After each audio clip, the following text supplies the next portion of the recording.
ముందుగా ఎవరిలో అయితే షుగర్ అనేది 180-200 లెవెల్స్ కన్నా చాలా ఎక్కువగా ఉంటా కంట్రోల్లో లేక చాలా ఎక్కువ రోజుల పాటు ఈ హై షుగర్ లెవెల్స్ ఉంటాయో అటువంటి వాళ్ళలో కామన్గా వచ్చే సెక్షువల్ సమస్య ఏమిటి అనంటే అంగస్తంభన సమస్య లేదా ఎరెక్టైల్ డిస్ఫంక్షన్ ప్రాబ్లం అనమాట. అయితే ఈ షుగర్ ఎక్కువగా ఉండటం వల్ల డయాబెటీస్లో ఎందుకు ఈ అంగస్తంభన సమస్య వచ్చింది అనంటే ఎప్పుడైనా సరే బ్లడ్లో షుగర్ లెవెల్స్ ఎక్కువగా ఉన్నప్పుడు అటువంటి వాళ్ళలో జరిగే ఒక డ్యామేజ్ ఏమిటి అనంటే పెన్నిస్లో ఎవరికైనా సరే 2 సిలిండర్లు ఉంటాయి.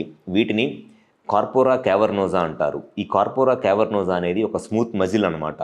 ఈ కార్పోరా క్యావర్నోజా మజిల్లోకి ఎంత ఎక్కువగా బ్లడ్ వస్తే ఆ బ్లడ్ వచ్చినప్పుడు ఈ మజిల్ అనేది అంత ఎక్కువగా స్ట్రెచ్ అయ్యిద్ది. ఈ మజిల్ ఎంత ఎక్కువగా స్ట్రెచ్ అయితే పెన్నిస్ అంత హార్డ్ అయ్యిద్ది, అంత స్టిఫ్నెస్ వస్తుంది, ఎరెక్షన్ అంత బాగా వస్తుంది అనమాట.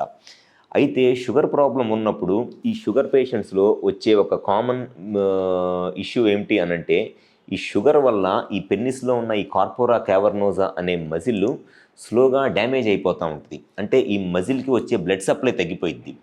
అండ్ దాంతోపాటు ఈ మజిల్లో కూడా స్లోగా స్టిఫ్నెస్ అనమాట, హార్డ్నెస్ అనేది వచ్చేస్తుంది.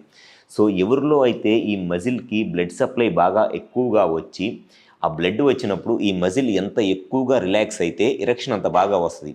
సో ఈ షుగర్ వల్ల ఏమైంది అనంటే స్లోగా ఈ మజిల్ అనేది బ్లడ్ సప్లై తగ్గిపోయింది, ప్లస్ మజిల్ అనేది చాలా హార్డ్ అయింది. సో దీనివల్లే షుగర్ పేషెంట్స్లో ఈ అంగస్తంభన సమస్య లేదా ఎరెక్టైల్ డిస్ఫంక్షన్ రావడం అనేది చాలా కామన్గా జరిగిద్ది.